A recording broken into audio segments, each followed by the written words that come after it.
यह स्टोरी 2 वर्ष पहले की है। पबजी गेम के बारे में तो आप सबने सुना ही होगा। वो एक ऐसा गेम था जिसने लोगों को अपना एडिक्ट बना लिया था। पबजी के बैन होने पर न जाने कितने ही बच्चे मेंटल हेल्थ बीमारियों से जूझने भी लगे थे। उन्हीं में से एक था नितिन। नितिन 9th क्लास में पढ़ने वाला एक होनहार स्टूडेंट था।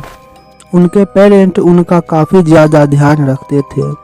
नितिन का एक बड़ा भाई था जिसने कुछ वक्त पहले ही पबजी के बैन होने पर सुसाइड कर लिया था और इसी हादसे के बाद से नितिन के पेरेंट अपने छोटे बेटे के लिए बहुत परेशान रहते थे।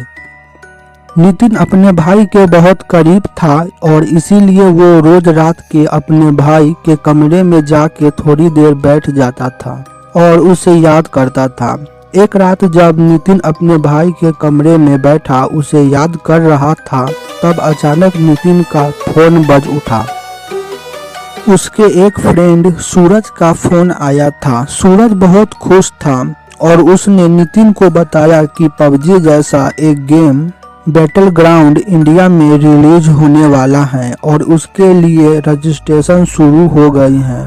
उसने नितिन को भी रजिस्टर करने को कहा, लेकिन नितिन ने उस सूरज को साफ साफ मना कर दिया। फोन काटने के कुछ ही देर बाद नितिन को ऐसा लगने लगा कि जैसे वो कमरे में अकेला नहीं है।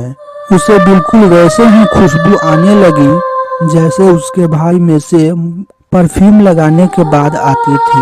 नितिन को हल्की सी घबराहट महसूस हुई। वो जल्दी से उठा और उस कमरे से बाहर निकलने लगा।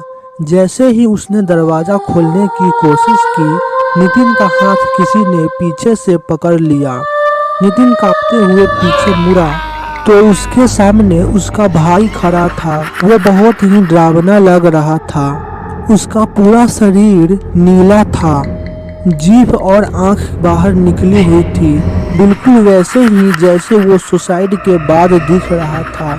उसने नितिन को देखकर स्माइल किया और वो एक काले रंग का धुआं बनकर नितिन के मुंह में घुस गया। नितिन वहीं पर बेहोश हो गया। जब उसे होश आया तो वो बिल्कुल बदल चुका था। उसका बिहेवियर दिन प्रतिदिन चेंज हो रहा था।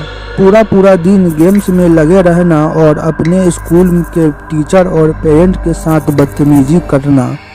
एक रात जब नितिन अपने कमरे में गेम खेल रहा था तो उसकी मम्मी उसके कमरे में आई और उसे इतनी देर तक जागने के लिए डांटने लगी।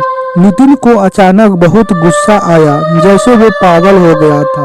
उसने अपनी माँ पर फोन फेंका और फिर उन पर चढ़कर उनका मुंह नोचने लगा। नितिन की माँ ने उसका चेहरा बदलते देखा, जिसे देखकर वो बहुत ज्यादा डर गई। वो समझ गई थी कि नितिन के साथ कुछ बहुत डरावना हुआ है। अगले ही दिन वो नितिन को एक तांत्रिक के पास ले गई, जिसने झाड़ फूंक से उसे ठीक कर दिया।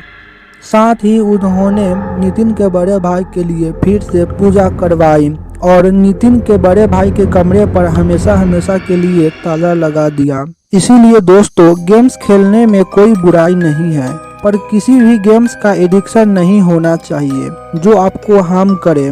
अगर आप हमसे एग्री करते हैं तो इस वीडियो को लाइक करिए और हमें कमेंट में बताइए कि आप इस बारे में क्या सोचते हैं।